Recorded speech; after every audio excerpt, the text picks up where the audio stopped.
Liberate IT is an Oracle NetSuite solution provider that has been servicing Australian and New Zealand companies since 2011.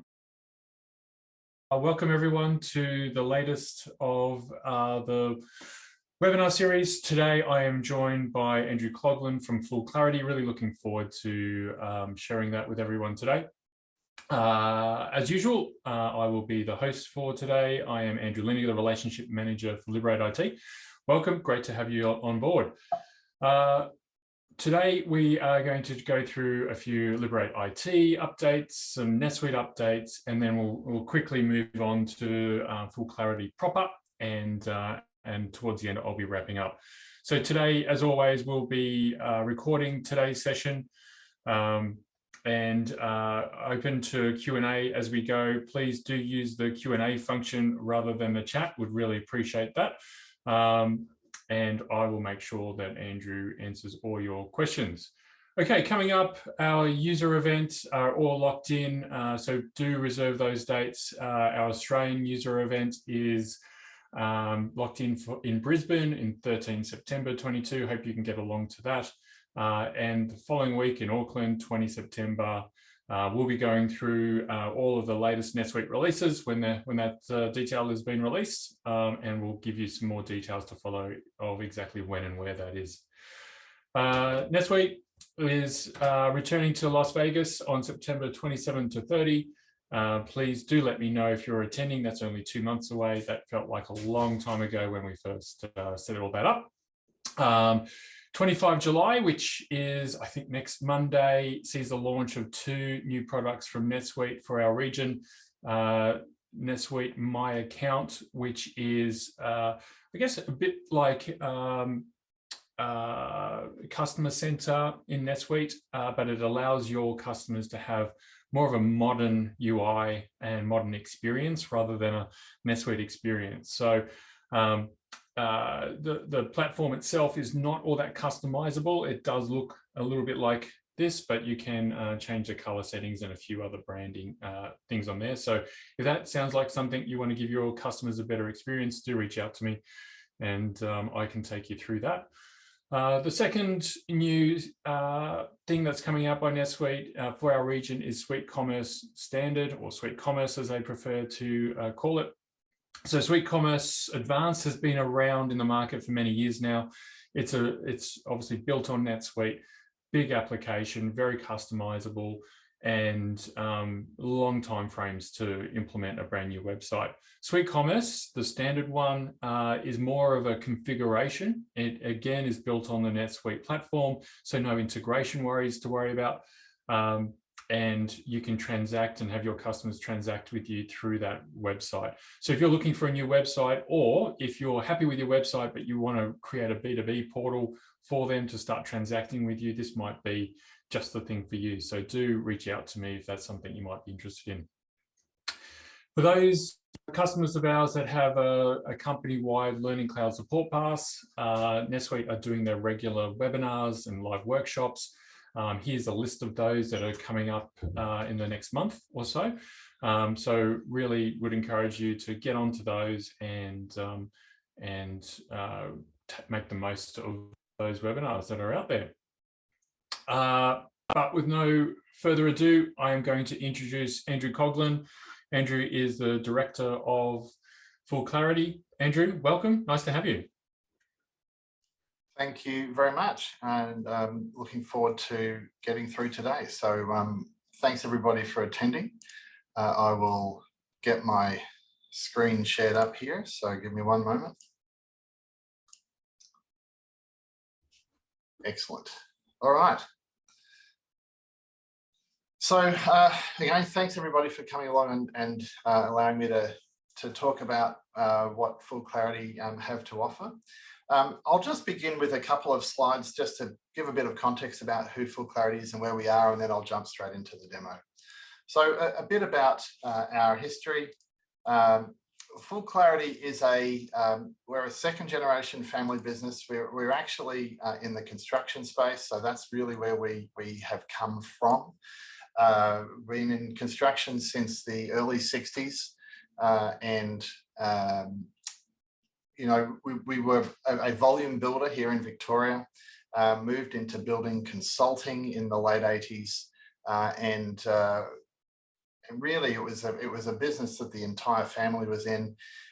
My father passed away in 2010, and when he did so, my brother and I took over the business, and actually we purchased NetSuite back in 2010 ourselves. So we've been NetSuite users ourselves since 2010.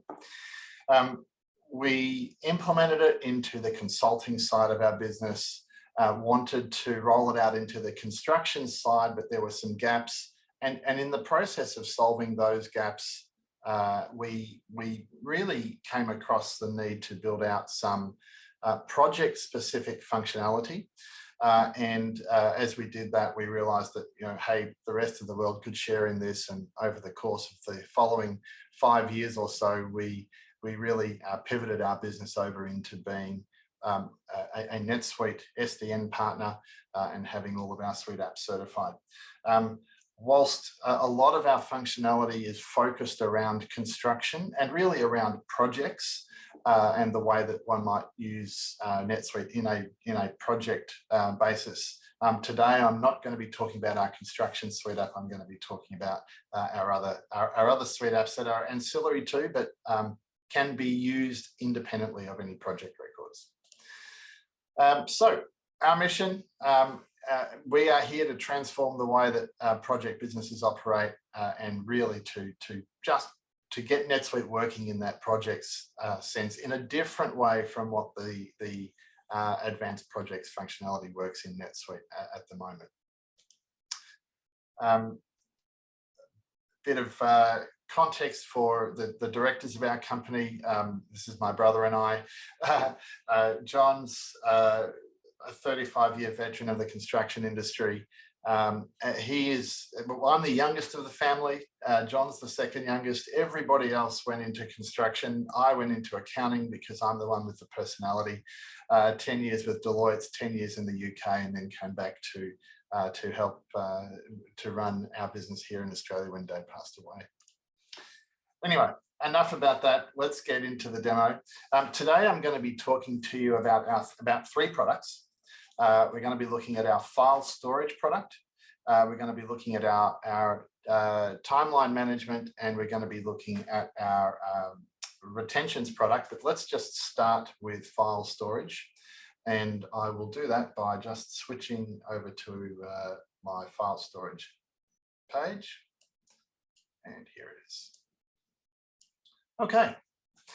So we're looking here at a bill.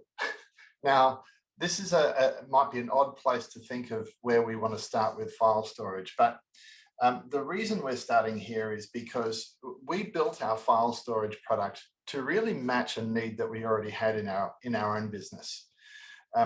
We wanted to keep electronic copies of records, particularly bill records, and we wanted to do that in an easy way right on the face of NetSuite. And we started doing that using the NetSuite file cabinet.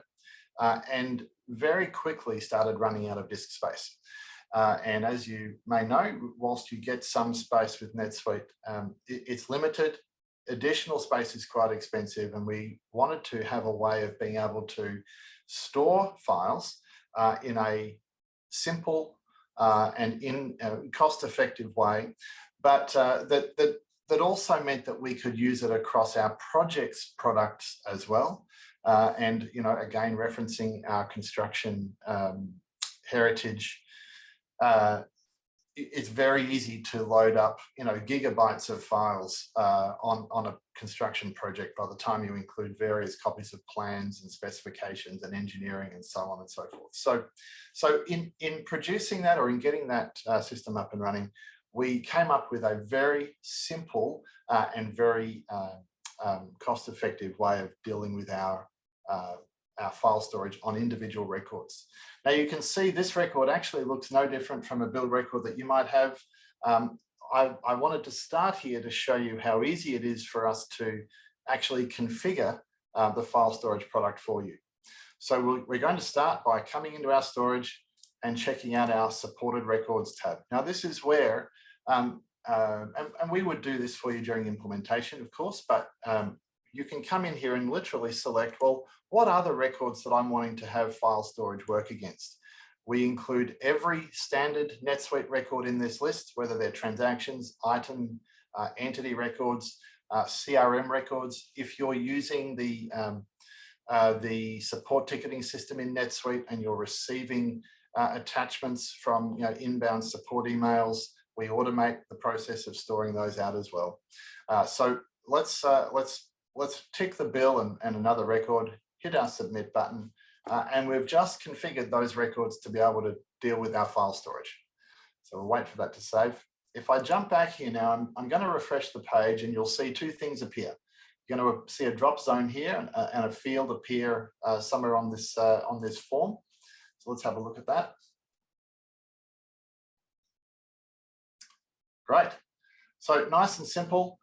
This is where our documents are going to list themselves. And this is how we can upload those documents very simply into the bill record.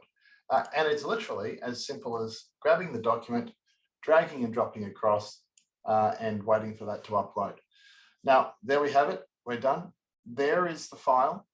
Nice and simple from a user's perspective, very easy to upload our files. To view it, it's as simple as click on that link and up comes the record, and there is the PDF that I just uploaded. So for any record in NetSuite, if you're wanting to store a copy of the bill, if you're wanting to store a copy of a credit memo or supporting information for a check or any other record, this becomes really simple to use. You might have noticed that we're storing this in our FullClarity cloud. Obviously, I'm in a test environment at the moment because we're doing this in a demo system. You'll also notice that we're prefixing it with a country code. For those of you that have international subsidiaries, you are able to determine at a subsidiary level which region your files are stored in. So if you have a US or a European subsidiary, you can store those files in those respective regions. We have 12 regions, I think it is, across the globe.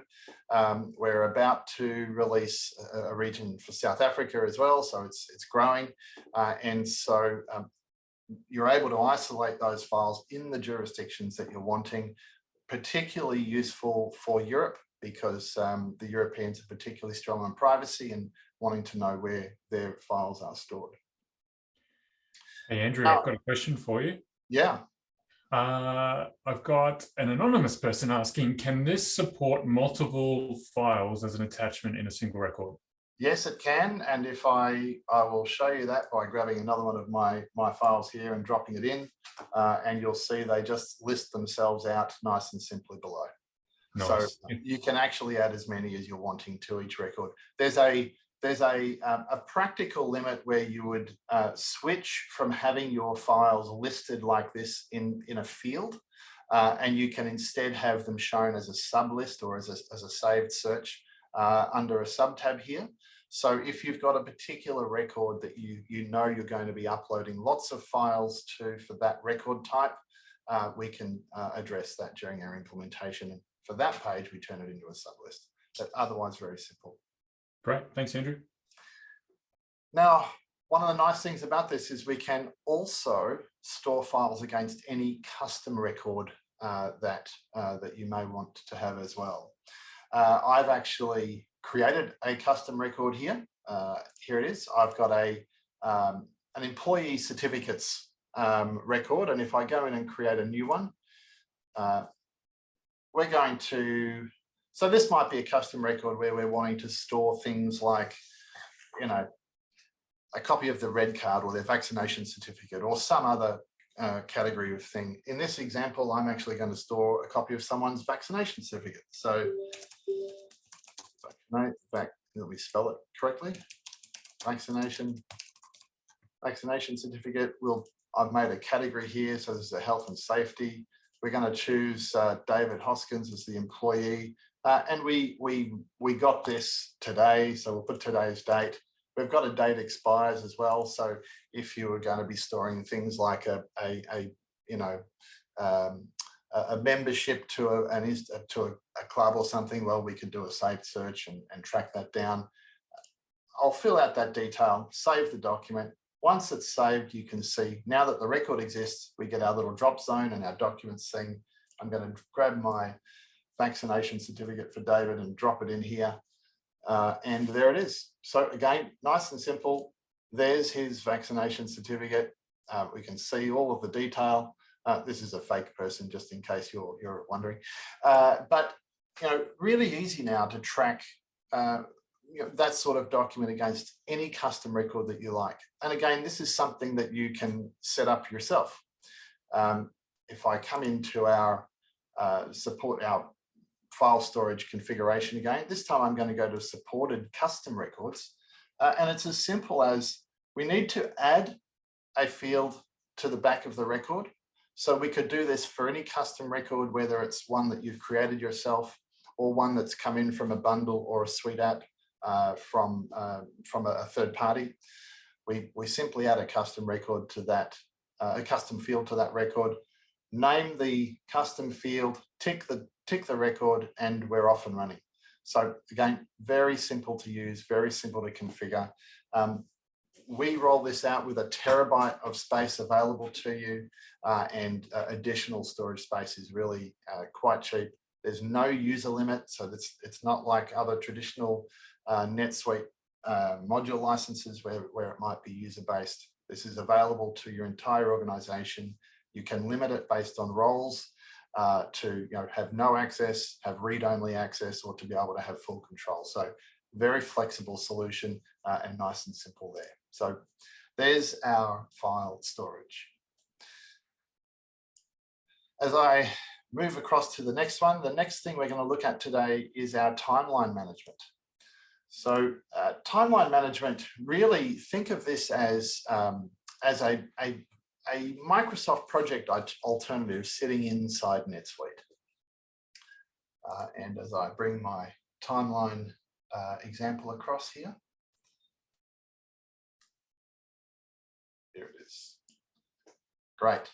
So today I've created a customer. It's Liberate IT. And I've created a project underneath that customer, and we're actually going to build a timeline or build a Gantt chart inside this particular project. Now, being that you would typically use Gantt charts on inside a project, I've made this example to be project-based, and certainly we've configured this test or this example system to be showing Gantt charts inside project records. But we can again configure that to work differently if that's how you work. So I'm going to come over to my timeline and I'm going to actually, I've got a couple of options. I can either come in and create a timeline or a Gantt chart and do that from scratch. And I would come up with an empty Gantt chart and just start populating it out. Or I can come in and import this from a number of timeline templates. Now, in this system, I've actually built various templates: construction, engineering, landscaping, and a swimming pool. Again, these are all construction related. So I'm going to go ahead and use our construction template. I will give this a name. So this will be our main schedule. And we'll give it a start date. Let's just say that the start date's going to be the 1st of August. Go ahead and hit submit, and this will go ahead and actually create our timeline. Before I do, you can see here we do have an import from project option. So if we're wanting to essentially use a Gantt chart that we've done in a previous project, we can just select that option, choose the project that's coming from, and then again select the timeline and go from there. So nice and simple to be able to do this sort of work. Of course, I've just lost my date. Let me reset that. 1st of August, let's go.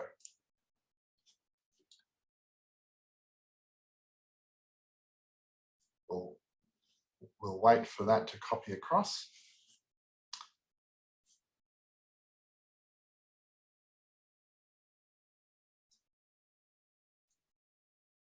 And here we are. So here we have our timeline. It's started on the 1st of August, just as we had requested. I might just tweak this to make it smaller so we can see a bit more on the screen.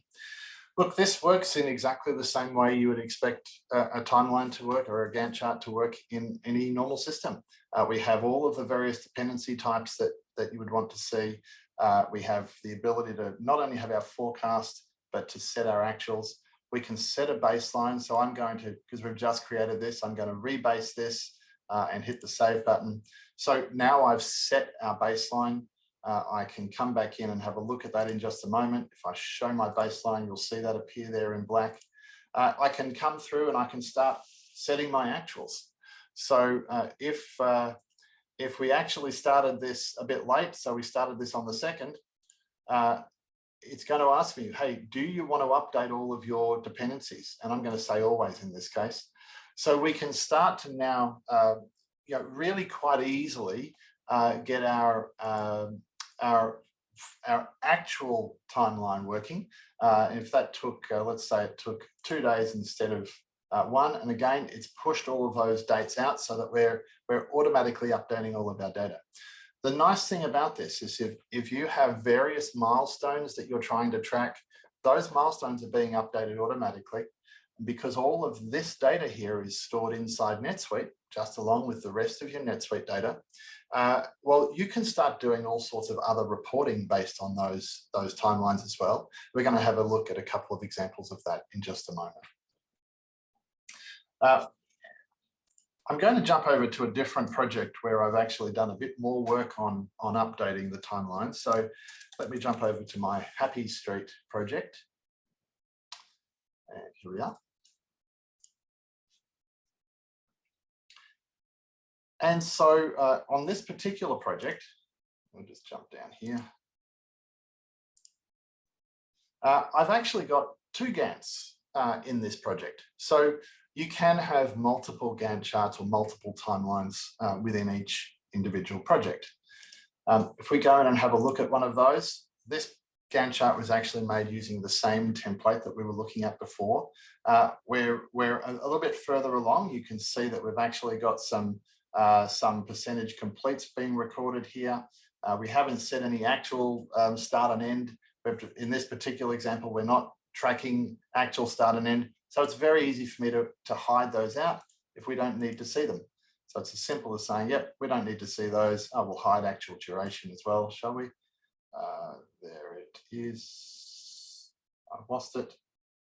It's that one. So we can hide those out. But we're able to monitor. We can see there's today's date. So today is highlighted. If I expand these out, we'll see we've got all sorts of different color coding. These colors mean various things. So we can see these tasks are partly completed. All of that automatically summarizes up. Here's a task that's fully completed. This yellow shows our critical path. So we're able to identify our critical path through the project. You'll notice also we've got resources attached to these various tasks. So we can attach employees, vendors, roles. If we're wanting to put resources on our template Gantt charts, we can do that through the use of roles. So the engineer might be a role on a particular set of tasks, and you would apply that role to various tasks. Then when it comes to deploying that particular template into a project, you can nominate, well, in this project, the engineer is going to be Frank, or whoever it's going to be playing that role. And so you're now tying the individual back to the role, which ties them through to the task. Really useful where you have staff turnover. It's challenging to go through multiple Gantt charts and replace the employee that left with the employee that came. If you're using roles, you just update the project to say, well, yep, that role is now being played by this person, and everything updates for you automatically. These Gantt charts are intentionally simple to use. So it's right down to being able to drag and drop if I need to, something blows out. Yes, I want to move all my dependencies. Easy to be able to drag and drop that navigation right on the screen. But we can go in and have a look at some more detail if we want to. So let's go and have a more detailed look. This is just telling me I've got some unsaved changes. That's fine. So we come up and you know, we're looking like a normal NetSuite form. So this is easy to use. We're able to deal with this. You can see on this particular task, I've estimated 200 hours of work. We then are able to track those hours using timesheet entries inside NetSuite. We've got no timesheets against this particular one, but we are able to track time against each task. You can see I've also said it's going to be 100 units. So I've said 100 each. This units draws from our units table. So it would be whatever units whatever unit measures that we have, we can use all of those. So we're going to be doing 100 peers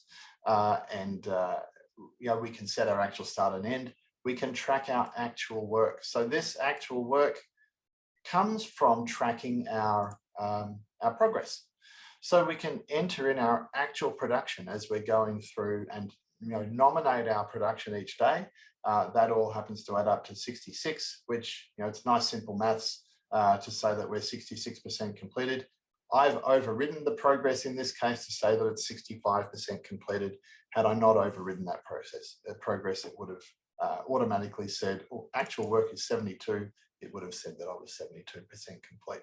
So nice and simple in terms of being able to do a number of things that track progress, allocate resources, update schedules as we're going through in real time. Again, all of this data is stored inside NetSuite, which means we can access it through normal saved searches. I have a saved search, for example, if I have a look at my dashboard, I've got my project tasks. If I have a look at this, this is just a saved search that says, well, show me project tasks that have been assigned to me. It's just a saved search, but it's really simple to access. And again, we could specify these out however you're wanting to. The other advantage of this being inside NetSuite, and it's the reason that I've got 2 projects in here, is that it means we can start to produce reporting that actually combines multiple Gantt charts in the one view. For example, let's have a look at a combined timeline for this project. Here they are. So this is the project. This is the Gantt chart we were just looking at. If I minimize that, you'll see, well, here's the property 2 Gantt chart. And so, we're looking at both of those. We can look at them in a single line view. This becomes really nice because we can see, well, this one is behind because there's our orange today. This one hasn't even started yet. So that's a real problem. So a nice, simple overview of exactly where all of our tasks are at. We can actually do the same thing right across the company.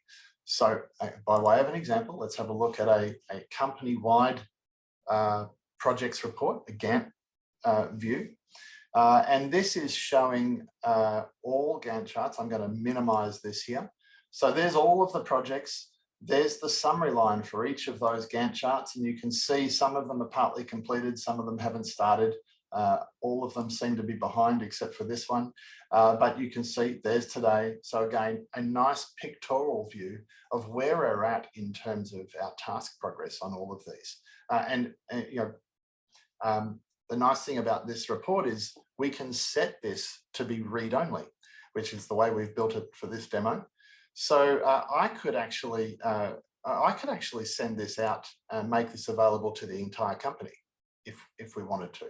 But I can't, I'm double clicking on that cell. I can't make any changes. So it becomes a nice read-only view of the status of things so that everybody's clear on exactly where things are at. We could filter this down based on a particular type of project status. We can apply all sorts of filters accordingly. And again, it's just a way of being able to filter that list in the various ways. So you might want to do a different report, a Gantt report, a Gantt view of all of the projects being run by a particular project manager, or all of the projects that are currently active, or however you're wanting to filter that list down, we're able to apply those sorts of filters from a reporting perspective. So there's our Gantt chart. Now, the last thing I want to talk about with Gantt is the ability for us to do custom fields on the Gantt chart. We're able to, just like we can with any other NetSuite record, we can add custom fields. They might be text fields or numbers or list fields, and we can apply those and then use that data for searching purposes. So I'm going to jump back to my PowerPoint for just a moment. I have an example here that we've done for one of our customers.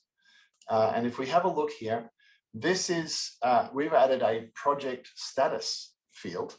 And so in their case, they wanted to be able to track certain key points on their projects, on their Gantt charts. They wanted to track those as a summary view showing baseline, forecast, and actuals. So the way we're doing that is we're identifying the individual rows that they're wanting to see on their summary report. By doing it this way, and this is a select list of the different statuses that they're wanting to report on. By doing it this way, they are free themselves to be able to drop line items in and out of the report. So it makes it very simple. When we come through, they're then using that data to produce a status. In this case, it's for pre-construction. And this is a sub-tab right on the face of their projects. So while this project is in a pre-con status, they're able to see, well, here's all my baselines, here's my forecasts, and where's our actuals at. This is standard saved search functionality. It's limited to only those items that we had flagged back here as being something that we wanted to show in our status field. Again, just another really simple, practical use of how we can use the Gantt chart to be monitoring all sorts of activity. In their case, their project managers are the ones who are updating the Gantt chart, but back in the office, it's the admin staff and the managerial staff that are monitoring the searches in this list. So there's our Gantt functionality. I'm going to move on now to our retainage. So for those of you that are unaware of what retainage is, in certain contracts, particularly in long-term contracts, it often happens in construction, but it happens in other areas too. There is a retainage amount or a retention amount built into the contract. So when I invoice my customer for the $100,000 this particular claim, if our retainage is set at 10%, then they're only actually liable for 90% of that. They're entitled to keep back 10% of that invoice until some trigger point. That trigger point might be, practical completion of the project. It might be, a delay of 6 months after practical completion, and at that point we can go back and get the rest of that money. It really comes down to how the contract is structured. But what we're looking to do here is be able to manage that process nicely inside of NetSuite. When I'm talking to various customers about how they're currently handling retainage, and when I'm talking to them about what we can offer them, so this is before we have installed our suite apps, a lot of the time they're really doing a lot of manual work to back entries out of their accounts receivable or accounts payable, or they're trying to run some kind of workaround to dealing with that. I have one customer who says, yeah, we just leave the retainage amount in accounts receivable, and we know that once it gets beyond a certain age, that's just retainage. It's a really terrible way of dealing with it. So what we're wanting to do is make sure that when we raise an invoice to our customer, we're storing the revenue and the accounts receivable correctly, but we're allocating the retainage amount outside of receivables to another balance sheet account, which is a configurable account. Let's call it retainage receivable. And so it's there, it's on your balance sheet, but your receivables ledger is always actually the way it should be. It's looking It's only storing those items that are actually due. So let's have a look at how that happens. And again, I'm going to drag one of my windows across here. So we're looking here at again, another project record. I'm going to be showing you this in the context of our construction functionality, but this Retainage Suite app works independently of our construction Suite app. It just might make more sense, I think, if I'm showing it to you in the context of our construction functionality. So here we have, you can see we've set, it's a 10% retainage on this particular job. We also have a retainage cap. So there are instances, for example, where it might be a 10% retainage capped at 5% of the project. In this case, it's just a straight 10%. When we come through to having a look at our claims, and this is one of our construction records where we're raising our monthly claims, and we're linking those through to the invoice. But we're actually dealing with that retainage right here, and making sure that we've tracked that. If I was coming through to raise one of those claims, and again, the screen we're looking at is just a convenient way to generate an invoice record. Again, simply to be able to highlight with ease how our retainage works. You can see here that we have a retainage, we've got a retainage summary right on this claim screen. So here's our retainage cap. That's the total amount of retainage that will be held back over time. We've so far used or consumed $800 of that. So in other words, of the invoices that I have raised so far, $800 has been retained. And there's another $1162 of retainage that will occur on future invoices. So as we come through, and this particular job is a percentage complete or a progress billing job. So I'm just going to come through and say, yep, let's update our percentages complete for these particular items. You can see I'm doing a differential. Again, we're just doing a process that's going to help populate our invoice record in NetSuite. But you can see we're starting to calculate what the retainage is going to be on this claim. So we're doing that for you automatically. And at the point where we hit save, I'm going to jump back here and jump into my existing records now. We can come through and have a look at the resulting claim. So this is the claim record that we've created. And then we can look at the invoice record that was created as part of that. The invoice record is really the key here, because that's where we're doing all of the accounting. And you can see there's our retention set at 10%.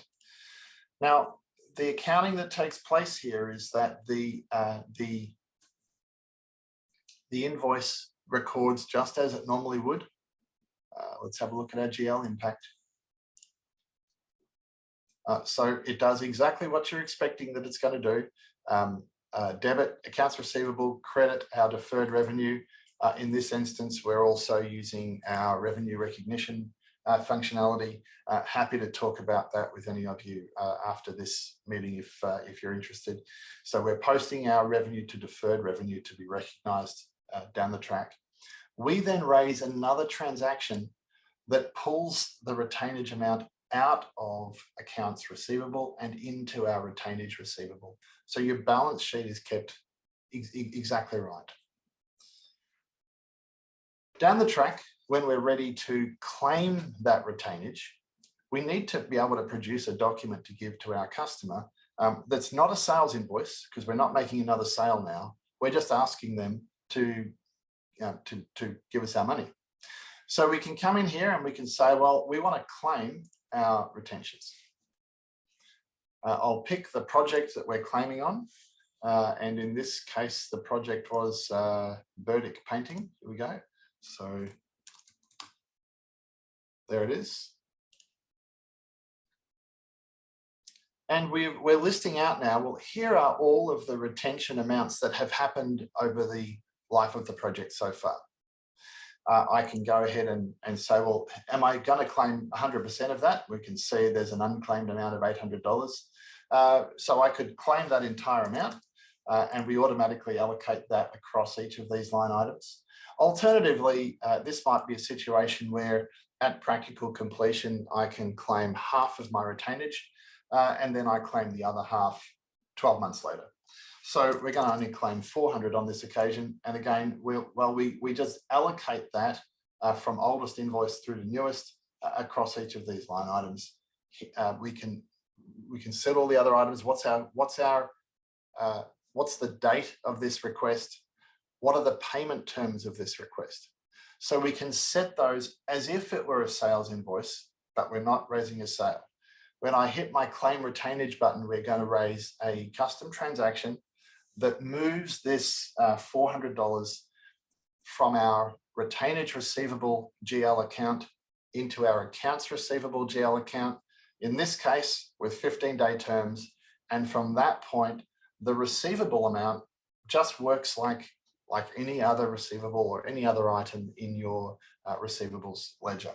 It ages correctly when it's paid. It clears itself out as being paid and really behaves a lot like a sales invoice from the receivables perspective. So that's our retainage functionality. So Andrew, I've got a quick question for you on retainage. Yes. It's an interesting one. Could this be a way to manage doubtful debts in a business? That is an interesting one. I haven't considered that before. Look, typically you would set up your retainage environment, your percentages at the beginning of a project because it's part of the project contract. So you know, really before you've raised a bill, an invoice to your customer, you know what those retainage amounts are going to be because you've got a signed contract that details that out. Typically with a doubtful debts scenario, it's something that really comes after the fact. Now, the principle of what we do, you might be able to say, well, yeah, we're going to raise an invoice and allocate X percent of it to a doubtful debts account. Yeah, you probably could use it for that, but there's probably a better mechanism that does a similar approach, but I'll come back to you with some more thoughts on that. Thanks, Andrew. That's great. Awesome. Thank you again for your time today and for listening to everything that I've had to say and show you. If there are any more questions, I'd be happy to take them. Yeah, we've got a couple that have come through, and I've got one for you as well. So Daryl sent some questions through in regards to file storage, and yes. That was, they have team members out in the field taking photos that are currently uploaded into NetSuite at the moment. Yes. So the question was, does the product allow, when you first set it up, the transfer out of NetSuite into your file storage solution? Yeah, it does. We have a migration feature that we can deploy that will actually move files from into our file storage. We produce a catalog of the files that we've migrated. We'll let you delete those from NetSuite so that you can make sure that you're deleting the right ones. But yeah, we can migrate all of those files into our file storage system and then give you a catalog of it. This is the list of files and the records that they were attached to. So yes, just on that, depending on whether or not the record that you're attaching those files to, if that's available in the NetSuite mobile app, there's some conditions here, and I'd be happy to talk to you about it further, but you may even be able to use our file storage directly out of that NetSuite mobile app. Right. I see they've recently updated that too. It runs a bit faster than it used to. It does a little bit now, yes. Good. a comment for you, that Gantt chart. I mean, I've dabbled in project management in a previous life, and Gantt charts are always really challenging, to say the least. You can really tell that it's been created by people that use Gantt charts. Yes, it's a look. And even amongst our construction clients, we have some people who don't understand how to use them, and some people who, if they didn't have them, their business would fall over. So, you know, it is a horses for courses thing. If you're a company that's already using Microsoft Project, it's a viable option. Depending on the complexity of your Gantt charts, it's a viable option to move all of that into NetSuite, though. So it's definitely worth looking at. Great. In terms of, I guess, NetSuite licensing, yes. In relation to the Gantt chart, I guess file storage, that's an easy one. Retainage looks like it's brand new, so in my mind, that's easy as well. But NetSuite have obviously different levels of project management licensing. Is there any special licensing NetSuite need for your? Yeah, good question. We have intentionally built all of our functionality so that you do not need any advanced projects or suite projects or any of the additional project modules that NetSuite sells. So we do need to turn on the project record, but that's just included with the basic level of NetSuite. It is. So all of the functionality you've seen today, you could use that in the most basic level of NetSuite that you could buy. That's great. We hope this video gave you the information you were after. If you have any further questions, get in touch with us using the links in the description.